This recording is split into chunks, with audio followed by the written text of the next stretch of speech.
Hey yo, what up, fans of the fucking sport? It's Lamech with Salah Sports TV back at it again. Chill. And it's time for the fight of what? The fight of what? Fight of the year? Yeah, I want to give it fight of the year, fight of the decade. What is it? Fight of the century? Nah, can't be that good, right? I guess time will tell on a lot of this stuff, how we're going to title this, but I'm here to tell you, don't get your fucking hopes up. Okay? Like, do not get your hopes up with this fight being some fight of the century, some all-time great fight. Don't count on it, okay? And I'm gonna tell you why. We're just gonna get right into it. This will be a fight prediction video, and more, right? So let's do it. Dmitry Bivol is a excellent fighter. He's shown that he hasn't shown many weaknesses, right? Now that's weaknesses. He hasn't shown many weaknesses. He just doesn't have many weaknesses. It's true. Like, if you sit around and watch Bivol fight, like, you're not gonna see a whole lot of weaknesses. You know, he's technically fucking sound, right? Technically sound.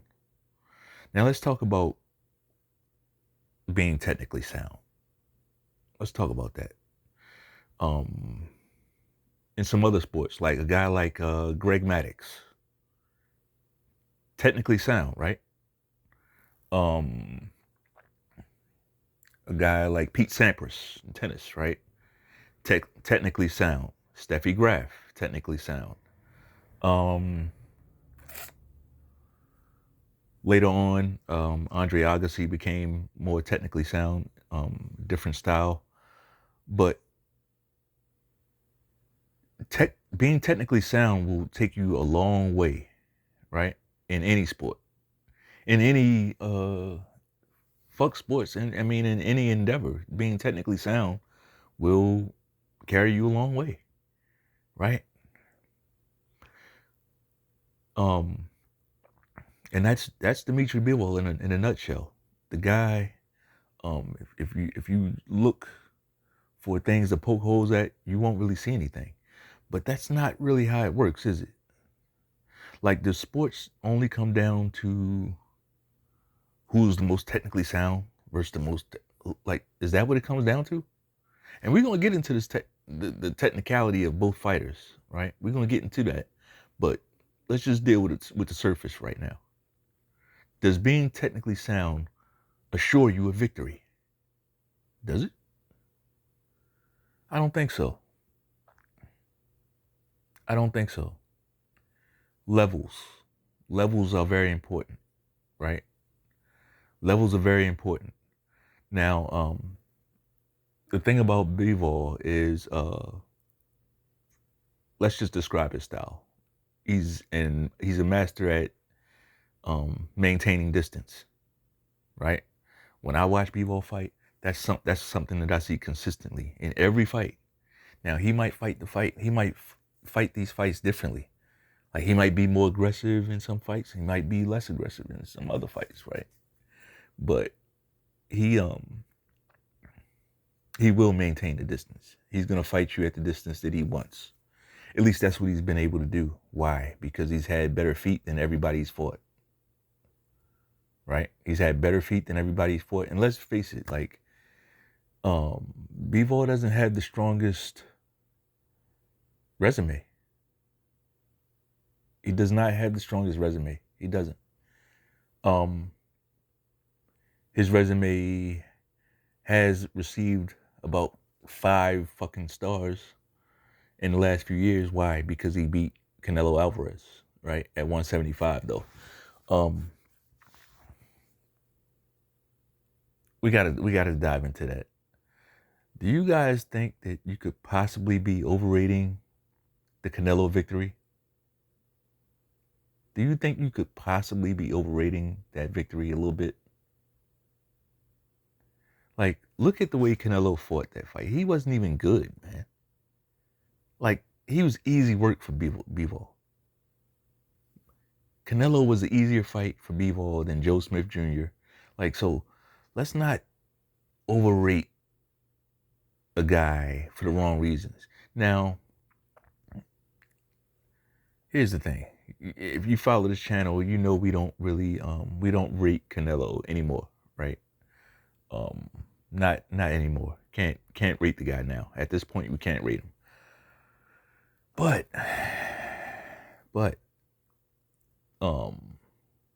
he's a champion he's undisputed champion at 68, right? So it's not like Bivol beat him at 68 now. I'm not gonna give Bivol any grief over that because he tried to get that rematch at 68. Because Canelo's a little bitch, and the first thing he did was he wanted to claim like he thought he won the fight, and then the next thing he did was make a bunch of excuses, right? And say he only lost because he was the bigger guy, that type of shit. Even though Kovalev is bigger than Bivol, right? Just little fun facts, little nuggets. So yeah, like we can't put too much weight, too much value on the Canelo victory. Personally, the way Canelo fought in that fight, and Bivol being the champion at 175, being the bigger guy, being the faster guy, like being better at everything than Canelo Alvarez, I don't see why he didn't go for the stoppage. Maybe with a stoppage, you know, maybe the rating is deserved, but to me, it just like he played with his food a lot in that fight. I won't even say played with his food. He doesn't really play with his food. He's technically sound. Right? Technically sound. Who else is technically sound? Tim Duncan, right? Technically sound. That shit will, listen, when you're not going up against a next level talent, next level team, elite level team or talent, when you're not going up against something like that, being technically sound usually will carry you to victory, right? All those championships the Spurs won is because what great team did they have to face? Please don't tell me Miami. Like, they were a super team, but they weren't. They were just a bunch of guys on the team. Like, Tim Duncan and the Spurs, they were a technically sound team. So if there was like no super team that year, yeah, the Spurs were probably gonna win it, or at least be up there. But when the Lakers were elite, when other teams were elite, the Spurs weren't winning no championships.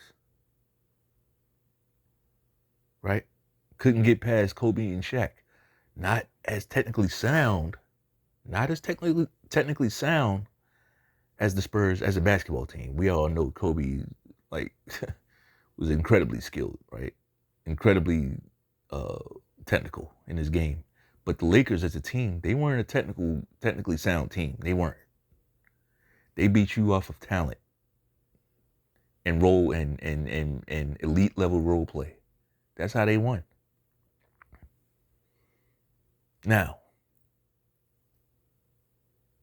you guys may see where I'm going with this, but let's talk about Artur Beterbiev, right? Artur Beterbiev, I gotta tell you, man, that's my guy, man. Like, as far as fighting, like, I enjoy watching his fights probably more than anybody.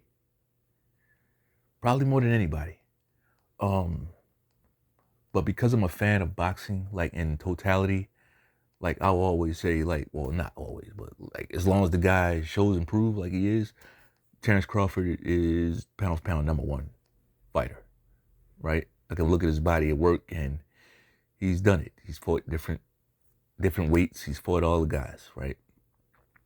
And he's won. So I'll always give Terrence Crawford that. But as far as like just sheer entertainment value. Sheer entertainment. Look, Crawford's entertaining. He not, until recently, with the Madrigal fight, he was knocking out everybody. So it ain't about, it's not like Terrence Crawford wasn't going for it. But Artur, this guy's a fucking machine, man. Artur Beterbiev is a machine. And I really, really, I'm impressed with how he behaves as a champion, right? You know, Beterbiev don't do a lot of talking. But whenever you put him and Bivol in the same vicinity, he lets a little bit more out, right? He don't like Bivol. Like, he really don't like that guy. He really don't like Dmitry Bivol. And to me, that's crazy, because it's like, damn, like, Bivol, like, what the fuck did Bivol do, man? You know what I mean? Like, he barely talked himself. He don't do a lot of talking himself. And when he does talk, he never talks shit. Like, Artur Beterbiev don't talk no shit, right? Bivol talks less shit than that. So I don't know what it is, but it really don't matter. It could just be this guy standing in my way for that last belt, and I hate his guts for that. It could just be that. When it comes down to competition, you got to do whatever it takes to get you over the hump. If you got to hate the guy, you just got to hate him. Whatever's going to bring up your peak performance, you do it. Right? But I know Beterbiev, he don't fuck with Bivol like that. At all. Now Bivol, he seems to be more even keel, right? He seems to be more, hey, it's just a boxing match. You keep saying it's not personal. I get it, it's not. But to me, it's starting to come across as a little bit of what's the word? Is it timidness or timidity? Somebody put it in the comments. It's either timidness or timidity, but he looks a little timid. Like, when you keep saying it's not personal. Look, when a guy is showing you that he don't fucking like you, and he keeps like taking little shots, saying this, and yeah, we can fight now. It's time to kind of buck up a little bit. Unless this is like some strategy for Bivol. Unless this is his thing, I'm not feeding into the bullshit. I'm just gonna fight.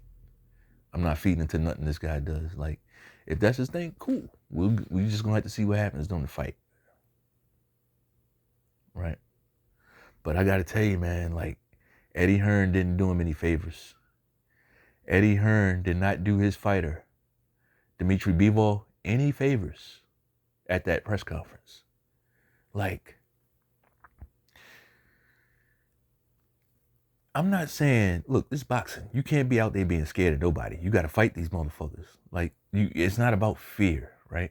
It's not. But do you really want to poke Artur Beterbiev? Pause. Like, do you really want to, as Eddie Hearn, you really want to be up there taking shots and like being snarky with that motherfucker before the fight? That's what you want to do. I don't think that was a good play. I don't think that was a good play.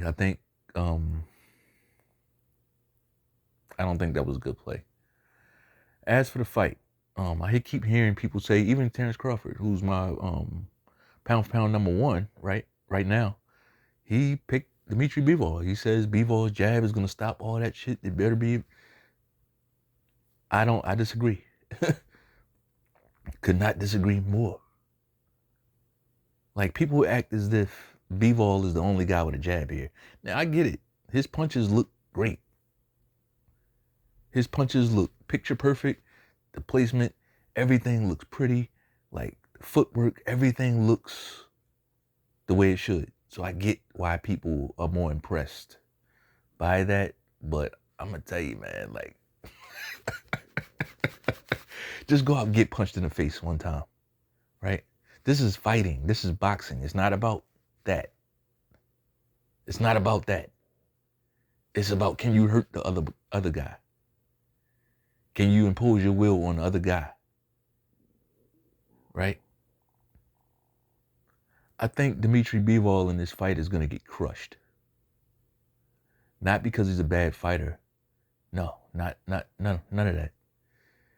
It's because Artur Beterbiev is not only technically sound, right?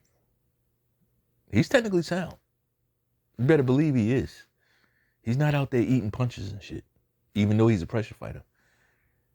Artur Beterbiev is technically sound, but he's also phenomenal in several areas, right? Power, body punching. I won't say his footwork is elite, but it's pretty fucking close. It's pretty fucking close. Again, a lot of guys miss the boat because they're looking for all this flashy, pretty shit.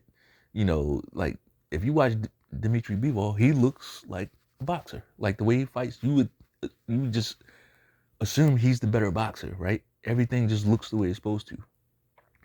Beterbiev's footwork he's using it to get close to you. He ain't trying to look pretty. He's using this footwork to cut off the ring and shit like that, and throw punches up close, which tend to not be as pretty, tend to not be as photogenic, right? But it's not about being photogenic. It's about how effective are you, right? The fight could come down to jabs, and I like how everybody keeps saying Bivol's jab is gonna stop all that shit. Beterbiev. Well, all right, we'll see. Because Beterbiev got a great jab too, power jab. He doubles it up. He's gonna get in.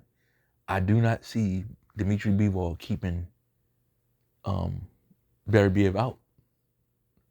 Not for 12 rounds. I don't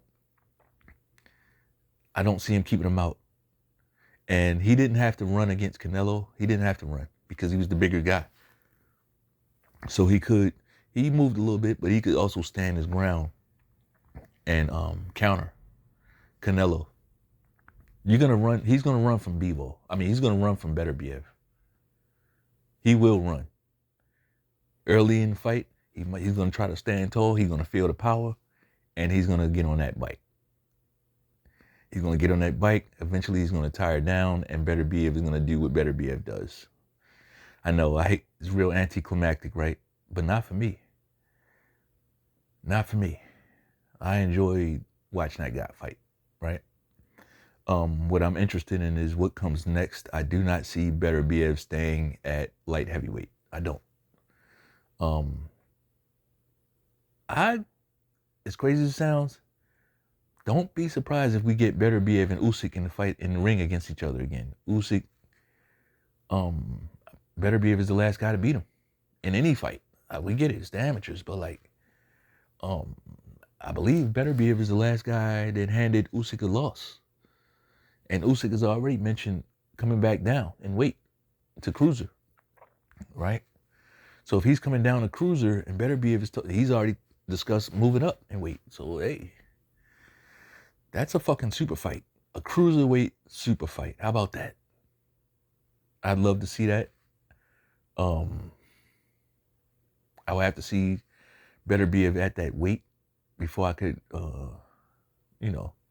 make a pick, a good pick. But I'm here for it. I'd love to see that fight. I don't think David Benavidez gets Beterbiev. I don't think he gets in the ring with Beterbiev.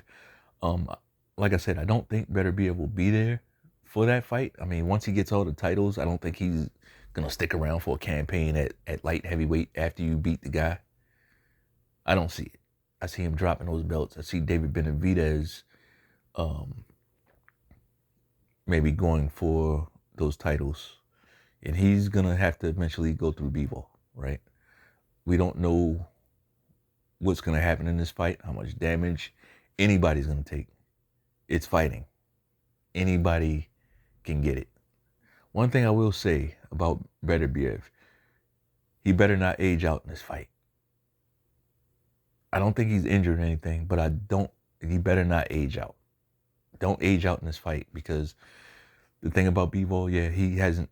People want the one knock on him. I don't think it's a weakness, but the knock on him is that he's not a killer in the ring, right? He hasn't been. That's the one knock on him. Well, I think that's starting to change. He's getting a little bit more spiteful now, right? In the ring, he was able to get a stoppage his last fight. The guy, I mean, it looked like he was cruising to another unanimous decision. Then the guy started headbutting, pissed Bivol off, and Bivol got him out of there. You know, he seems like the type that he has to get pissed off to get angry. You know, to get that killer instinct. Whereas Beterbiev, he's in the ring with the minute he walks into the ring, he's trying to end the fight. He's trying to stop it. Right? It might take him some time to figure it out, but that's the goal. That's the goal. Really, really looking forward to this one. We will give credit no matter where it goes.